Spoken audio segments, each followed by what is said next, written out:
Hello and welcome to these Business Day Dialogues live in partnership with UNISA School of Business Leadership. I'm Jan Joseph. Great to be with you as always.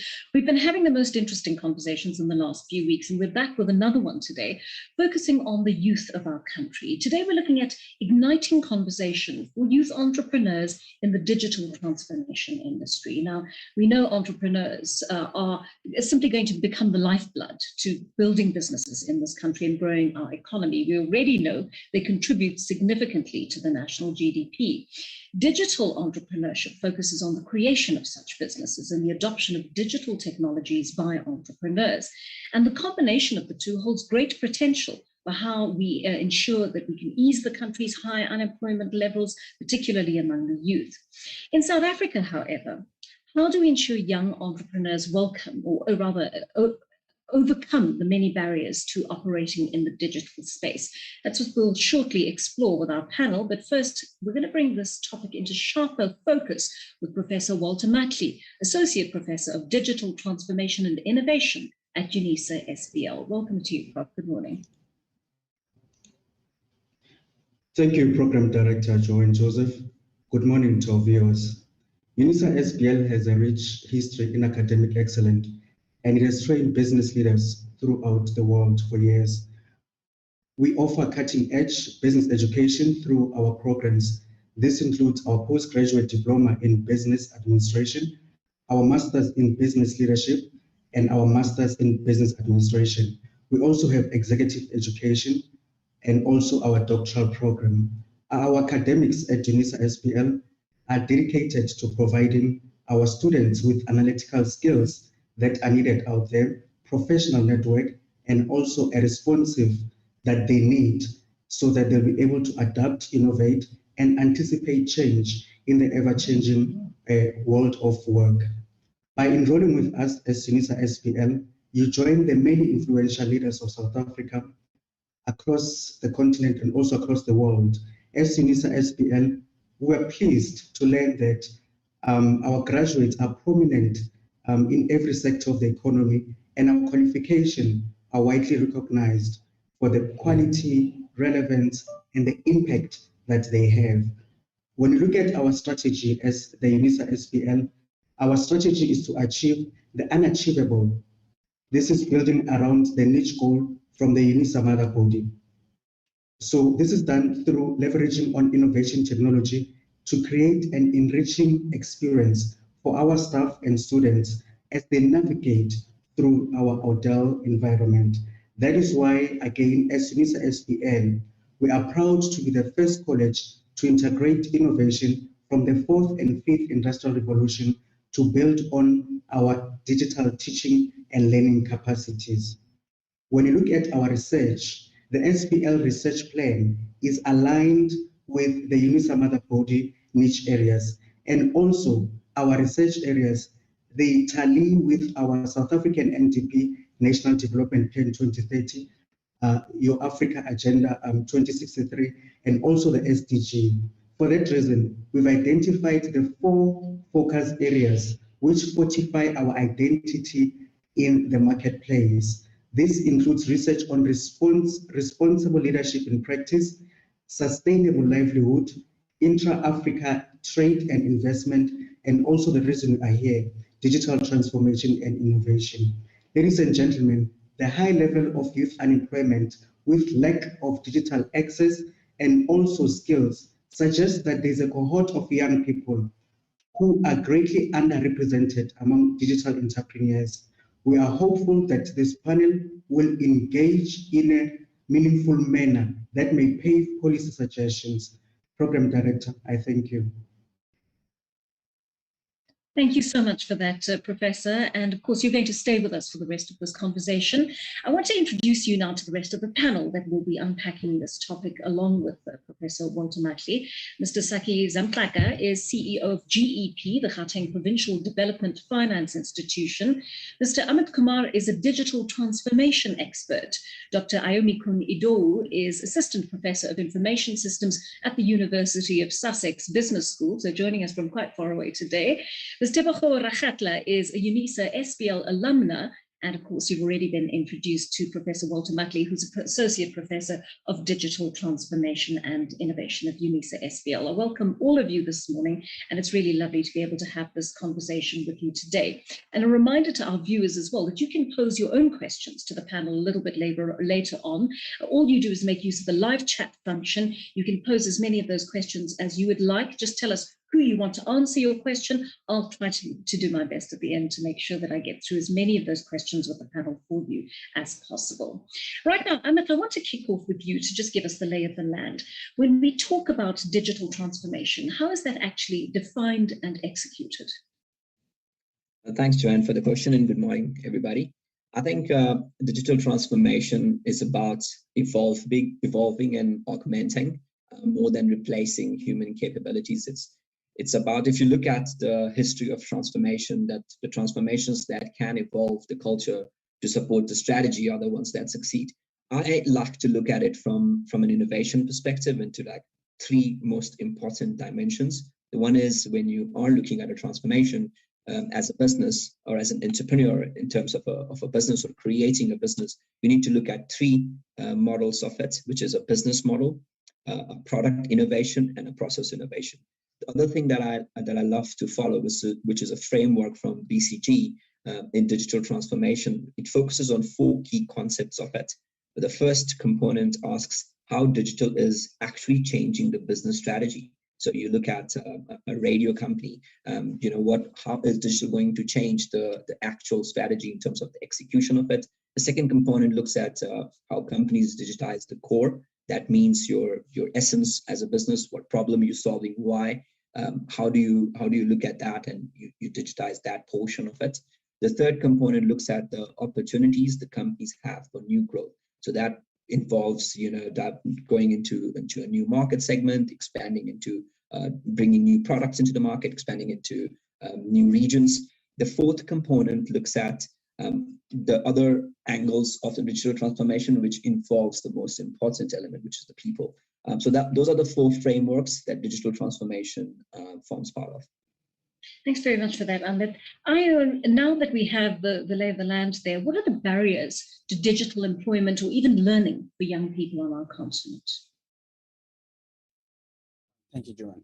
I think one of the barriers that young people experience is in terms of what we term as a digital divide, because we see digital technology kind of advancing at a very high rate in advanced countries, in developed countries. And we see one of the things is our IT policies are sort of deficient in terms of encouraging young people to go into digital work. We don't actually encourage.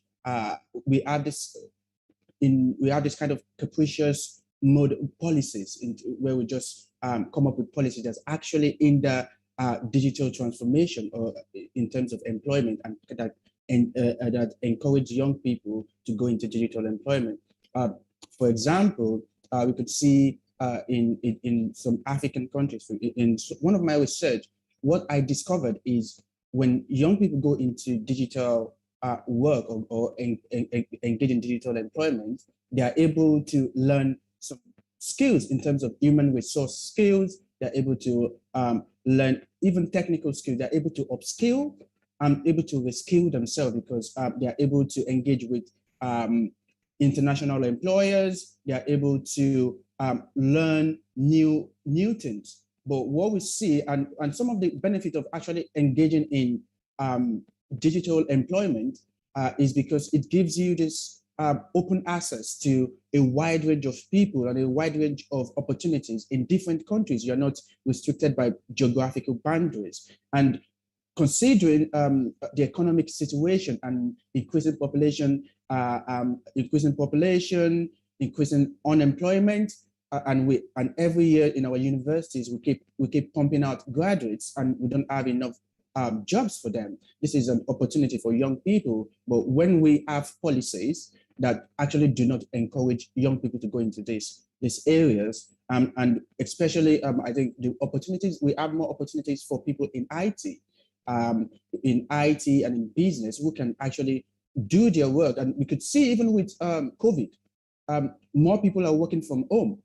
And when we begin to encourage digital work in our universities, for example, in University of Sussex here, we actually have a model which is digital work, where we kind of encourage young people to go into digital work. What are the opportunities that are available for them? How can they get into digital work? So we look at what some of the barriers of people getting into that is technology, of course, poverty. We have government policies, and also responsibility is also on our academics, our academic institutions. They need to encourage and begin to see, begin to encourage young people to go into digital employment, because this is actually a way to help the economy and also to contribute to the lives of the young people, because it's when unemployment keeps rising, it has a network effect on the whole economy. I can't agree with you more there. I mean, I'm thinking of the institutions that currently exist, and I'm wondering, Walter, perhaps you can help us here by explaining to us exactly how tertiary institutions are aiming to integrate digital learning with all other subjects that are being taught at university at this point.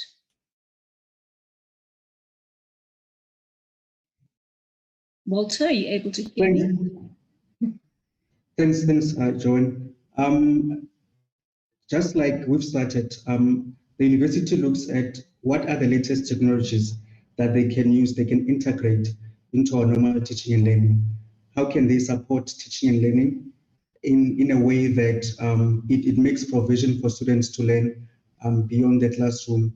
This includes synchronous and asynchronous lessons for our students. And also, as we integrate new technologies, advanced technologies, we are also mindful of the digital divide that exists in terms of ICT infrastructure. That is why UNISA's got centers where students can bring their own device to connect. Those that have devices and those that don't have devices, we've got centers with which are equipped with ICT equipment for students not to be left behind. Thanks. Tebogo, how do we go about bridging this digital divide? I mean, whose responsibility is it actually? You know, Joanne, the whole world is no longer talking about fourth industrial revolution in the future. It is now. We're no longer migrating. As a result, the responsibility and the onus lies with everyone. Firstly, the government has got a mandate to create employment. And because of that, that should be their number one priority, to make it a point that we are aligning with what fourth industrial revolution is. And that migration is also without some of the hurdles that we are already experiencing. So apart from government, we've got the private sector and some of the NPOs as well. This calls for a collaboration of partnerships, because for us, forming part of the global economy, we cannot be left behind. Everyone needs to play a role in making sure that the transition within the fourth industrial revolution is happening. The challenge is that it has to happen with speed, because COVID has shown us that there is no longer going back. The digital divide can no longer be sustained anymore. We need to live in the now, and in the now is within the use of digitization. Thanks. Saki, on this note, what is government doing to ensure this disparity is adequately addressed? Thank you, Joanne, and thanks to Business Day and UNISA for this. For me, the big thing about this conversation is that I think government needs to learn a little bit more of what is it that entrepreneurs want and what are the changing trends, and in this case, what the youth are looking for. Because I think part of the challenge is that there's a lot of support that is put out there, but it's not put in a way that makes it accessible to the people that need it the most. So a lot of what government can do, in my view, and we trying to do in the province, is to provide support to entrepreneurs so we can fund a business. And we're trying, I mean, I keep saying on a lot of the public platforms I'm in, that when people say, what businesses do you fund? You know, what is the criteria? I always say to them, let's not start with the criteria. Tell us what your business idea is, tell us what it requires, and we can see how best to support and fund it. It may be that you need a business plan, it may be that you need funding for skills until you've developed the business to the level where it should be. It could be that you need market access. Now, that one is a little bit tricky because, I mean, with government, there's the Public Finance Management Act, and everything has to be transparent, so everyone must bid. But having said that, government can say we're prioritizing youth businesses. So let's say in digital, there's nothing that stops government in saying, you know, cyber security is going to be done by South African companies, and we will fund young people that can develop them, and then they will get those contracts from government. But the private sector, I mean, is also doing a lot with supplier development. And that is, you know, part of the compliance on Black economic empowerment initiatives. So we're seeing people who require working capital facilities on that. But in short, really, our role is to provide the support to entrepreneurs in this changing world, but also do it in a manner that makes sense.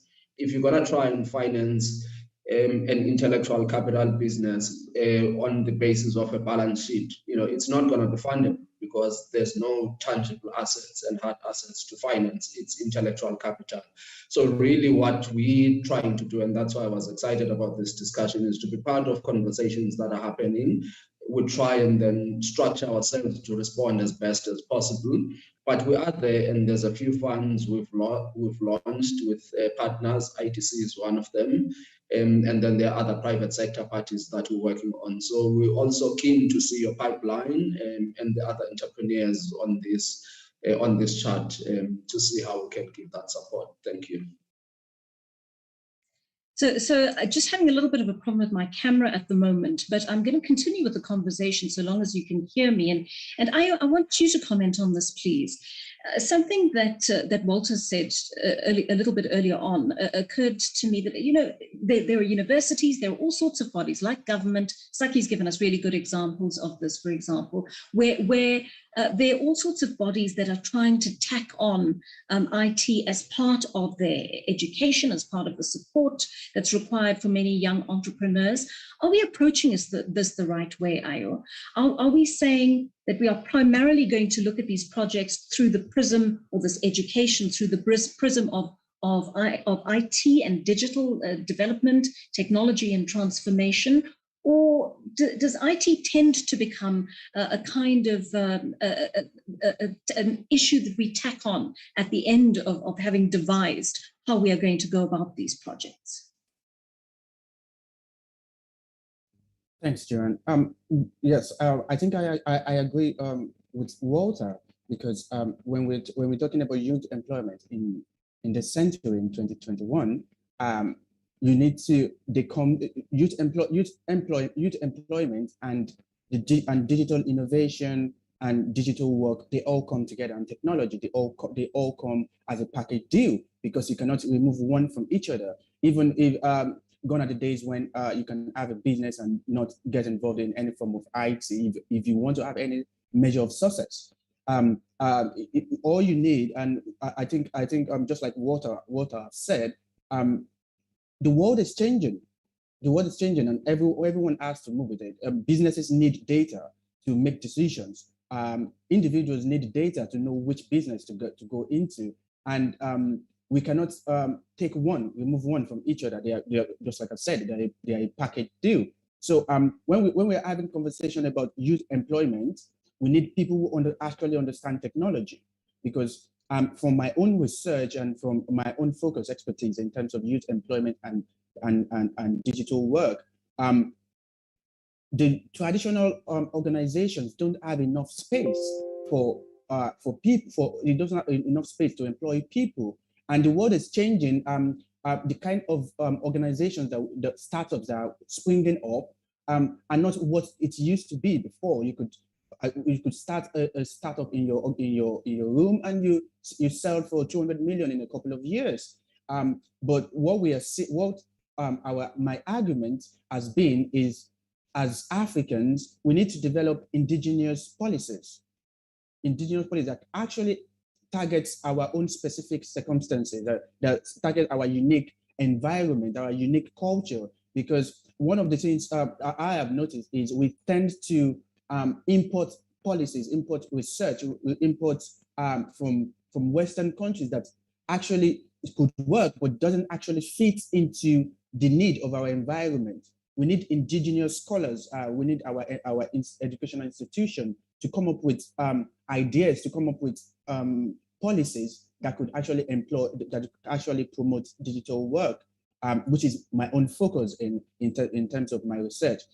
So when you're asking if we could separate, if the technology aspect could come at the end, and we could just focus on employment, I think that would be a misplaced judgment to just have a discussion on entrepreneurship or have a discussion on the future of employment without integrating technology or even putting technology at the core of it, because that's what is going to drive any form of transformation or development that we are looking for. I tend to agree with you there, Ayo. Tell me, Amit, what sort of digital employment opportunities exist for youth in countries where access is a serious problem, as in South Africa and a few other countries on the continent? Absolutely, Joanne. Thanks for the question, and I agree with the panelists. I think if you take a step back and if you think about this digital transformation and the impact of COVID on it, and you know what it has done, just from a company perspective first, like a lot of companies, and you initially mentioned about IT being something that's an afterthought. It's always been a cost center, and all of a sudden we had this everybody working from home, and you know we were pushed into transforming.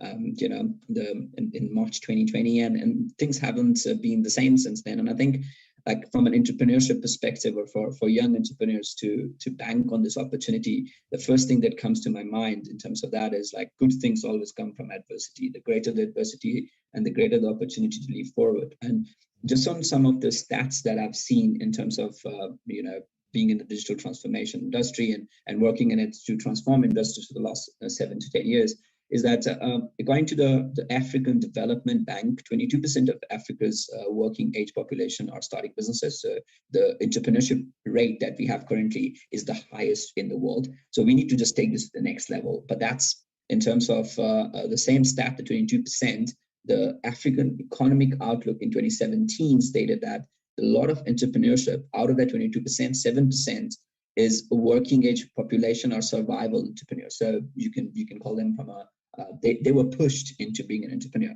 And that comes back to your question, which is, you know, the access to entrepreneurship or the problems that they're facing are immense in terms of, you know, the unemployment or the underemployment.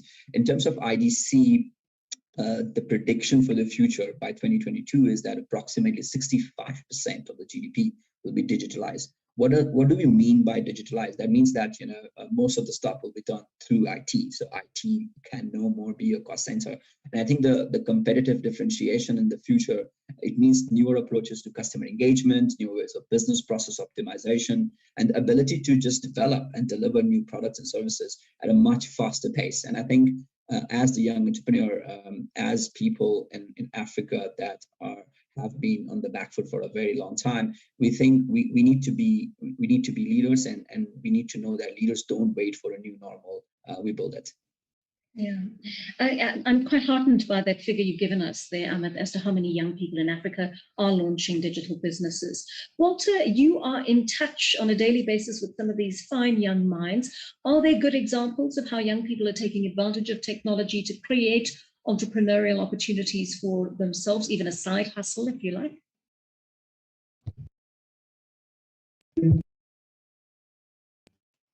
Thanks, Joanne. Yes, young people are creating opportunities for themselves in a form of freelancing, side hustle, working 2 or 3 jobs. However, what is important is for government. Government can create jobs, yes, but government can do so much. So what is important is for government to create enabling environment for young people to try other things. I mean, if infrastructure is provided, some of those ideas that young people have in communities that are underserviced, they are able to therefore take opportunities in jobs that requires infrastructure such as your ICT infrastructure. For example, look at the work done by influencers. They are able to make a living and support their families. However, for them to do that, they rely heavily on the ICT infrastructure to do that. Thanks, John. Thanks, Walter. Tebogo, you're quite an experienced professional who's straddled many professions concurrently. I'm wondering whether the right connections are being made by young people. Do they have the knowledge to be able to marry the landscape to what they could provide and make a decent business out of? So, for example, are they aware that there's now a trade deal that's been struck in Africa that opens up all sorts of opportunities to them? And is it possible for them to then look at that and say, well, here's a niche that I could find, that I could slip into quite easily and build a business from, for example? You know, the digital divide, Joanne, it's a real thing. Yes, there are those that are exposed, that are sitting with information, relevant information as to which direction to go, but there are those that are being left behind. So there is a lot of lack of relevant skills within the digitization, as Professor already said, and you know, ICT infrastructure, it's a big deal. There is lack thereof. Also, the cost of capital of having to set up all this infrastructure is of big concern. And I think the one other thing is the lack or the slow buy-in by all other stakeholders. As a result, we find that our youth are so disadvantaged when it comes to that. And you can see that if there was more focus to be put on this matter, a lot of the young people, their lives will be impacted positively, because as Prof has already mentioned, an example of your influencers, your social media entrepreneurs, they have taken this and they are running with it. But those are the people who are more on the privileged side. What about the rest that have been left behind? So that is something that we need to look into. Thanks, Joanne.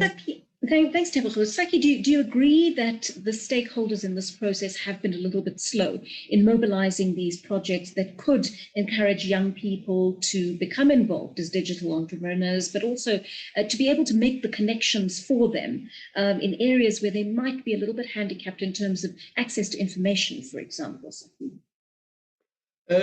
So, Joanne, I think something is missing, that without a doubt, but I'm beginning to question, where the gap is, and I'll say why. South Africa has, at the height of our economic performance, I don't know what the numbers are because equities have taken a bit of a knock, but we had, as the country, about 9-10 trillion of assets under management. That's financial assets.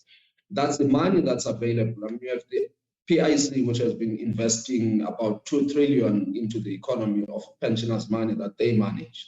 We have, development finance institutions, which at times are not financing as much as they should.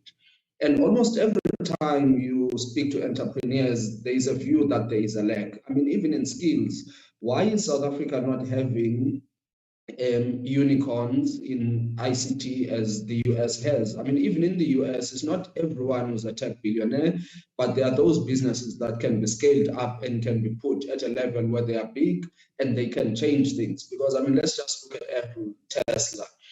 Once you build businesses that big, Google, you then create an ecosystem that can support them. So for me, I don't think the disjuncture is even only on those who have no access to digitization. Yes, that's a big challenge, but I think even the people who have access to digitization and information are not doing much.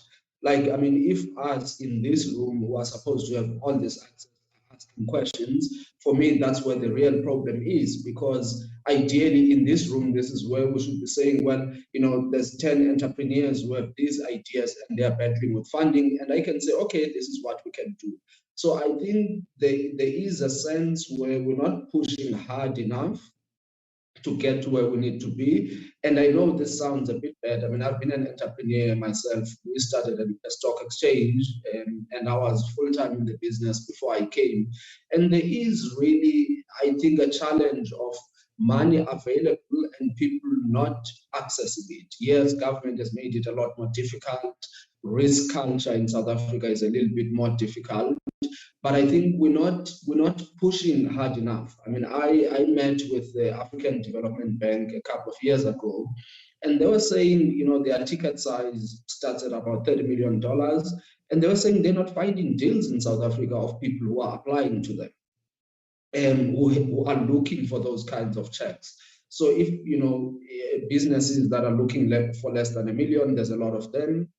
And I think the Western Cape, for example, has positioned itself at least as a brand, as where they, you know, they're looking at ICT. So Stellenbosch is starting to be a little bit of an ecosystem for tech entrepreneurs. But we know Gauteng is the biggest economy in the country. And why is it that we don't have a proper ecosystem for tech entrepreneurs? So I'm saying, yes, government, there are challenges, and that's why we need to have these conversations. But we often, at least from what I see, we often don't hear a lot of the answers on people saying, this is what we want to do, but this is where, you know, we're not getting support.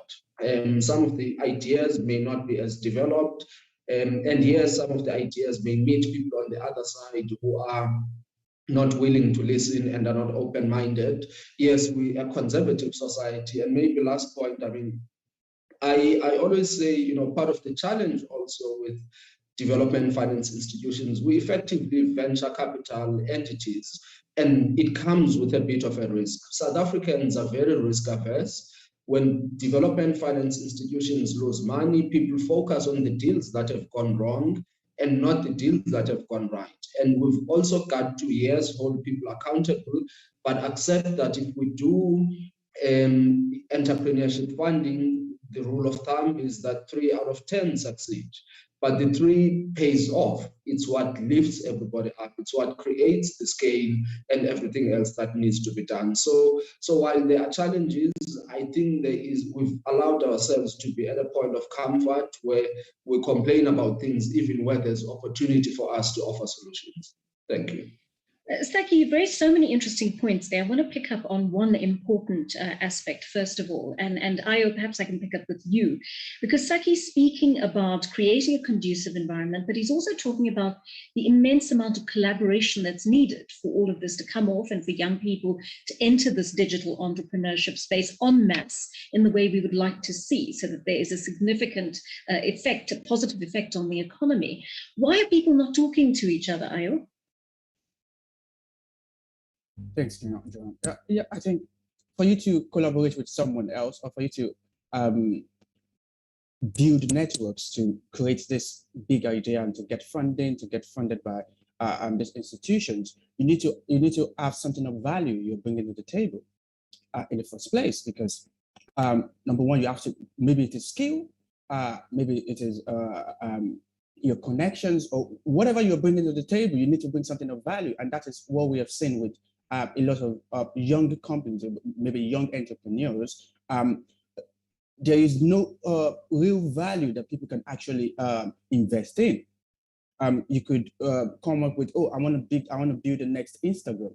Okay, what is the value proposition? What exactly are you proposing? What is different? What is different? But because a lot of people have the ideas, but what is the value of the idea that that investors can actually put their money in?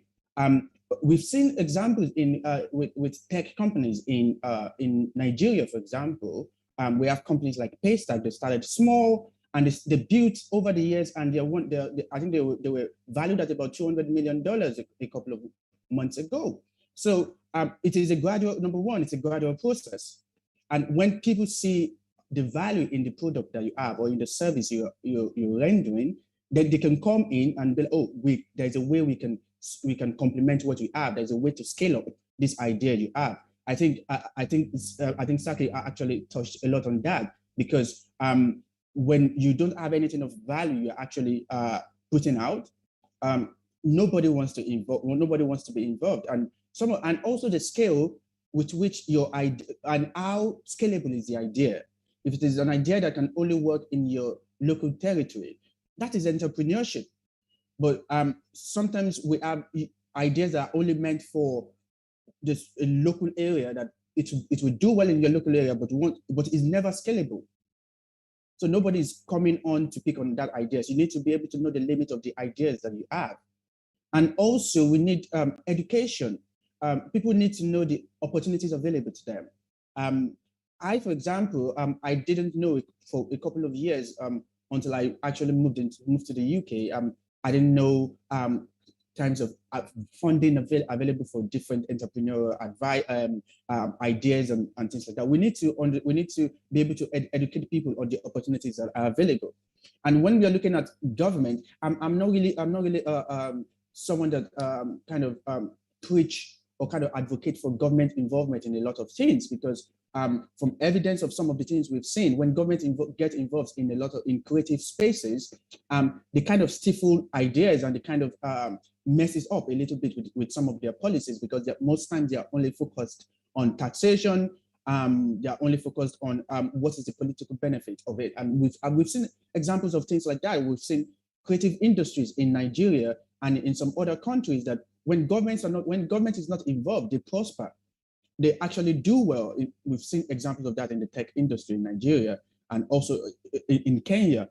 Why we need a government to create a kind of a conducive environment for entrepreneurs to boom. We need, to a certain extent, for government to leave people alone to develop their ideas, because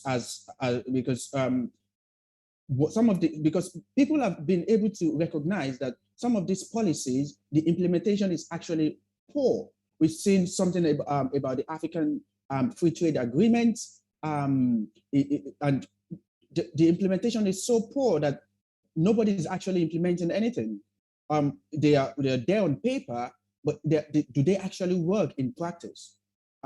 So some of these things, some of the limitations that young people will experience. We look at the bureaucracy in government offices. If you want to start a business, I think I stumbled upon a study and in one of my research about South Africa having the lowest informal economy in sub-Saharan Africa, which is quite extremely low by distance compared to other developing countries. If you can, because South Africa is actually on when we look at developing countries, kind of in terms of your GDP, it's kind of on the higher scale compared to other countries. But you have a kind of a smaller percentage of informal economy compared to countries like Ghana and even some countries in Southeast. Kind of encourage entrepreneurship as part of our daily culture. We kind of encourage informal economy. Most of these ideas, most of these companies, most of these technology startups, they come up as informal and then they can build up to become maybe and fit into the formal economy. But when we don't have a culture of informal businesses, like a large informal business, I think in Nigeria they have about 70%, in Ghana about the same rate, and in some countries we are having about 90% almost. So when the culture of entrepreneurship is ingrained in a society, we can see more ideas springing up compared to when a lot of people are more focused on the formal economy. So yeah, I think those are what you said, limitations. Yeah.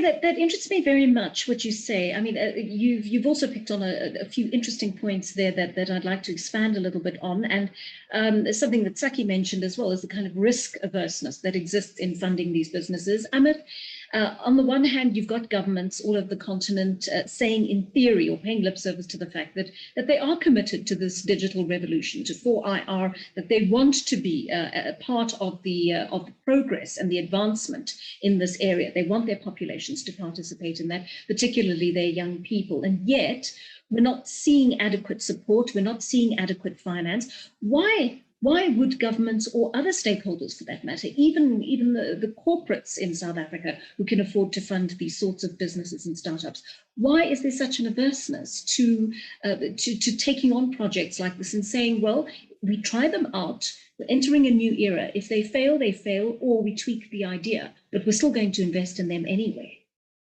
Yeah, and thanks, Joanne. And I think like the short answer to the question is definitely the skills.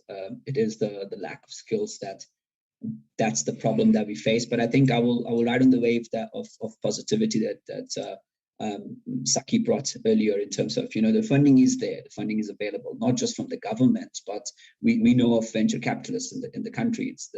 It's not exactly as great as a Silicon Valley or what it would be at IO would know in the UK, but it is still there. There are venture capitalists in the country that have invested in companies like Naked, Control, millions and millions of dollars, right? So there is funding available. There are opportunities out there, but you need to get to the point where you can access funding. So for a startup to go to a venture capitalist, that has that funding, you need to be a turnover of say 100,000 rands annual recurring revenue. And I mean, that's a lot of money we're talking about from a startup perspective, right? And if you don't have the right skills, or if you're not coming up with an Instagram or a Facebook, it's very complicated for you to scale up to that level, right? So we need to understand first from a skill perspective where we are. And what I mentioned in terms of the lack, in terms of the value proposition, that is true as well. I think like from a problem perspective, if you think about it, just to highlight one simple thing, the entire Africa, around 48% of Africa doesn't have access to internet. I mean, internet is a very simple commodity. Without internet, we can't talk about digitization, digital transformation, entrepreneurship, anything at all. How do we fix that first, before we start about a skills shortage of the country, right? So that's from a government, big corporate, that's a problem we need to fix. From an internet perspective, access to internet perspective, it needs to be a commodity. It needs to be something as simple as WhatsApp. Now, when it gets to skills from a perspective of entrepreneurship from a young student or someone that's aspiring, that's going to be the future one day, I think like it needs to start, and I hope they're listening to this live session. I think it needs to start from a mindset perspective. I think if they need to speak to IO value proposition, they need to focus on the values. They need to create something bigger than, just creating or solving a small problem. Richard Branson, I read it last weekend in one of his newsletters. He said that the best time to go into a new business is when it's, being run badly by others. And I mean, there's a lot of businesses in South Africa that's been run badly by a lot of people, and that means opportunity. And I just want to say that when you are building something, build it to solve, a unique problem, and embrace the customers and empathy, and create a culture of innovation, experimentation, and simplicity. And from a preparation perspective, like how do you get there? What skills do you need? And we live in a beautiful time, in my opinion. I think from a skills perspective, you can go to Google digital skills, and everything that's on there is for free. I mean, you can go to YouTube and you can learn, once you have the access to the internet, anything that you would like. And I would say that one thing for me, or industry for me in the digital transformation era, that will thrive is the data analytics and machine learning. So I would promote people to focus on that, to create value propositions inside data analytics and machine learning. And there are plenty of courses out there on Google, Microsoft, or someone like UNISA, and Professor will guide you more about it. Seek a mentor, before building an organization. If you want to go to Saki for a business plan, get someone that has done that before, build that before executing on that idea that you got. Write a proper business plan, get the mentor to help you with it. And I think most important is start somewhere. And if you want to start it, start now. That's great advice, Amit. I mean, but my worry is that the kind of constraints that are placed on our young people right now without access to the internet, and without access to digital learning within the school environment, for example, present their own kinds of challenges. Tebogo, perhaps you can enlighten us here. It seems to me that you're never going to be able to put that young person with a brilliant creative idea in contact with that angel investor or whomever it is who's going to make it a reality from a financial point of view, unless you close that gap between the two. How do we go about doing that, Tebogo? Joanne, And I think this is where Saki comes in. Whether we like it or not, government needs to play a role. It is its mandate to make sure that business prospers, that the youth get employed, and that we as a country, our GDP, grows. So this is where government needs to come in. I know that there are institutions or agencies that government has set up. SACCIS is one. We've got the NYDA as one of the examples. Those are the institutions that need to go out there. I always say that they need to go to Hamadulas, find a way to reach the communities out there, share information, educate them, and come up with skills programs that they are going to let these communities tap into, because without that, there's absolutely nowhere where we're going to go. Those communities are going to be left out. Private sector, I know that there are those private sector organizations that have already started tapping into this through the enterprise development programs. But the question we need to ask, is that enough? We can see that is not enough. So a whole lot of other institutions needs to come through. Yes, education, formal education is one way to bridge this gap. But also, as Amit has already highlighted, there are also other informal institutions that people can tap into in order to upskill. But the main thing is that government needs to facilitate that collaboration. They need to steer this, because whether we like it or not, even the private sector, they operate within the mandate of the government, using policies set up by the government, legislation set up by the government. So they cannot operate as an island. Yes, to tap into some of these informal institutions that provide skilling, it can only take us so far.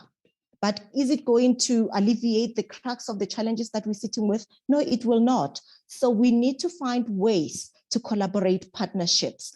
And by collaborating those partnerships, we highlight the core areas that we need to focus on when it comes to digitization. Thanks, Jo. Well, thank you for that. I want to actually open the floor now to questions from our audience, because they've raised some really important issues here. A question from Zach. And Walter, I will put this question to you, given that you are deeply steeped in this education in our country.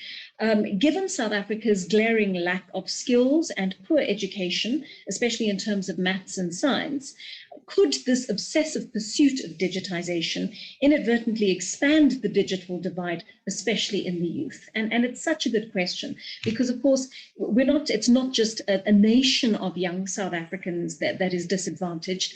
There is a massive disparity between young people within our country. Walter?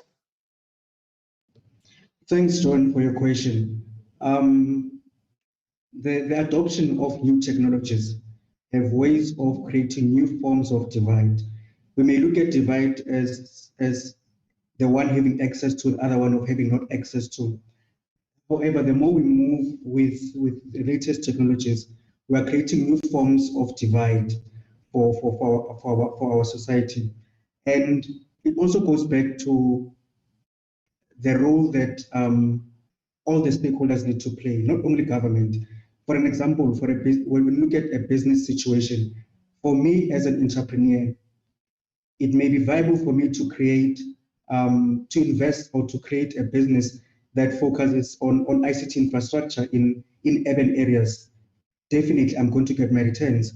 But what about those in rural communities? Government needs to create policies that attract your private sectors to also create infrastructure in those areas, so that those people are not left behind. There's a necessity to rewind, re-engineer the policies around there, perhaps put some incentive for private companies that can invest in those remote areas. Thanks. Thanks, Walter. Saki, the next one is definitely coming at you. Leslie Antane was listening to Zach's comment and question and said, "Hi, Zach, your question is very good. We at Swift Learning Academy are currently developing an app addressing the lack of skills and poor education in STEM courses and digital skills. We, however, need assistance and support from the private sector and government in order to bring this EdTech platform to fruition. Perhaps Mr. Saki from GEP can help us with shedding some light on how we can make a presentation to this department." So it's a very specific request, Saki, but we could even talk a little bit more generally about this. How open is the GEP to exploring ideas like this with existing businesses that are helping with skills transfer and development? And are you working closely with the private sector as well in order to make this work? No, definitely, Joanne, we are. So the individual can apply to us. You can go to our website, gep.co.za, and apply, because it's either financial or non-financial support that they're looking for. So you can apply, or you can give them my email address and they can send me an email for us to have the conversation. And for me, I think what Amit and Ayo are saying is exactly that. Let's have something on the table to talk about. Let's see if what's on the table has value, and then we can take it up. Even if it is not GEP, we can link them up with other entities that have money. And for me, I mean, where I started, Tebuko, I mean, we talk about government. Government is actually us. We are taxpayers. We have platforms to influence things that needs to be done.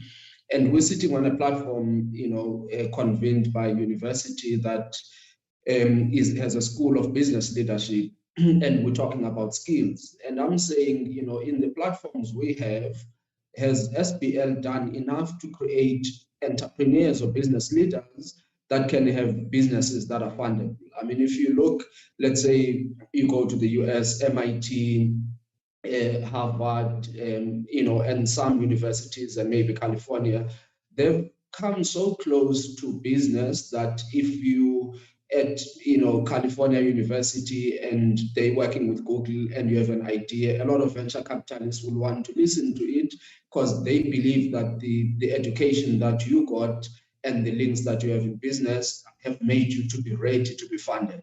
And I think for me, those are the questions we need to have on, are we doing enough with the influence we have and in the places that we're in? I mean, I see a lot of entrepreneurs who are people who worked at a certain point and went out on their own. That's what I had done, because I mean, even outside of South Africa, a lot of entrepreneurs who really make it big outside of the outliers and the exceptions. A lot of it are people who are in their mid-30s and mid-40s. They have experience, they've built networks, they have seen where there's a gap, they can add value. And when they go and look for money, at least they also have a little bit more confidence on what it is that they can offer and are looking for.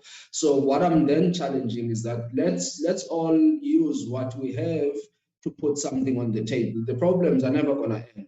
I mean, everywhere in the world there's a problem, but if you can find a solution to it, and it's something else if you then complain and say, I went to this institution and I didn't get help. And that's what we get paid to do. So my role is to try and resolve those problems. So it's a call I'm making that, yes, the problems are many and we know them, but in almost all the places that we're in, we have some level of influence. And what are we doing to change things where we are? Thank you. Thank you for that, Saki. I just want to remind our viewers of that email address, gep.co.za, for those of you who would like to approach this government body in order to talk about the possibility of having your business funded. I'm going to move on to now, Ayo. I'm going to ask all our panel members to keep their responses really short now as we're coming to the end of our discussion.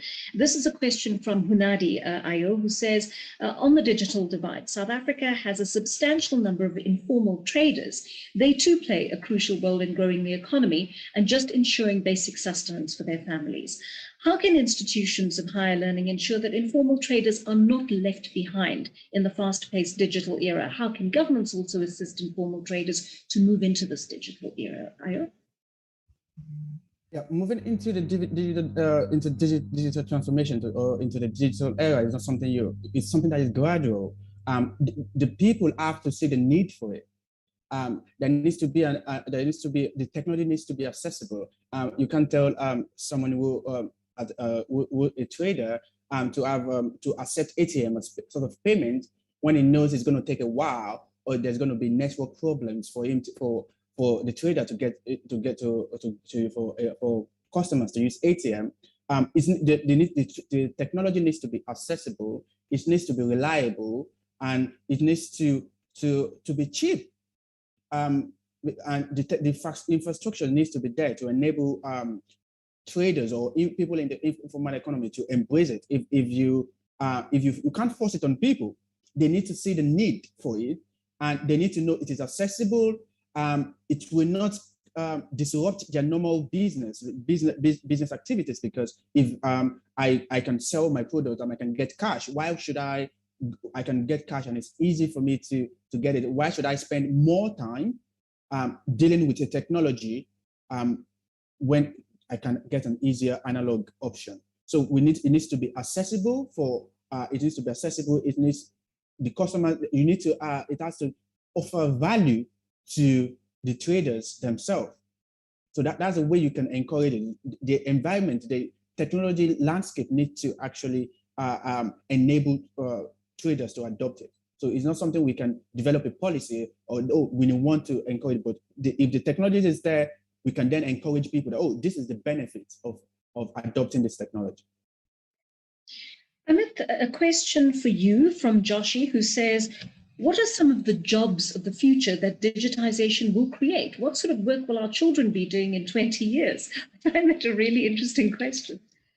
20 years, considering what we saw last year, I think I can't actually think of that, but I heard this at one of the event that I went to a couple of years ago, and it spoke about how our kids will have or kids that will be 20 years old in the future will have something called Fleet Digital, where the physical and the digital landscape will be the same for them. And I've personally actually started to see the kids right now, like, because they don't actually understand that meeting in person and sending a message on WhatsApp or having a video call is two different things. And I feel that from a job perspective, it's definitely going to be somewhere in artificial intelligence, maybe also in quantum computing. Quantum computing, obviously, it's still around a decade or two in the future. So I think, maybe artificial intelligence, machine learning, data analytics, those are the jobs of the immediate future. Will be in the next 3 to 5 years in South Africa, and I think in the upcoming future, in a decade or so, and maybe in 20 years, we will be looking more, smart cities, probably flying cars, hopefully, and then also looking at quantum computing. I think that's my bet, at least in my personal opinion.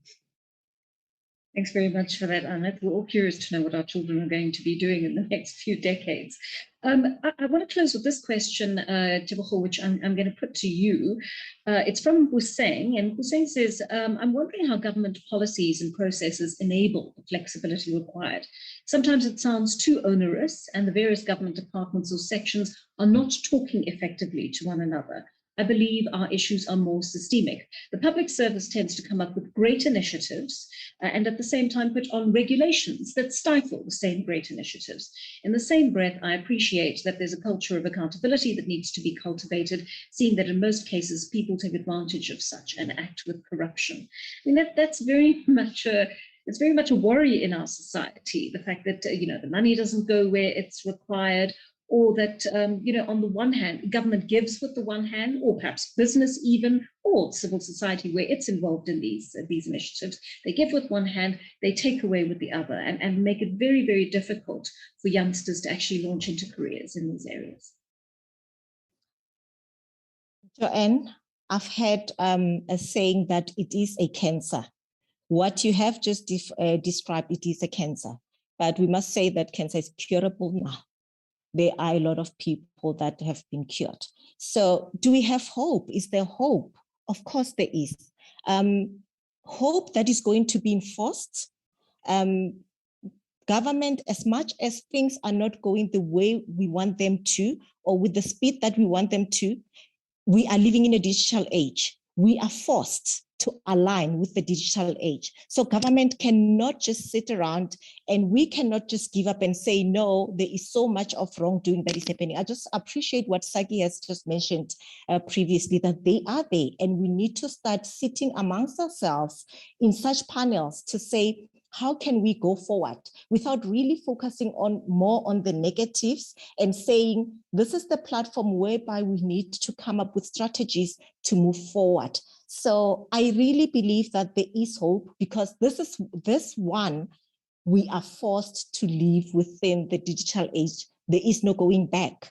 So government, all other stakeholders are going to have to come on board to let us be in this age of the fourth industrial revolution. It's no longer in the past, we are living in it.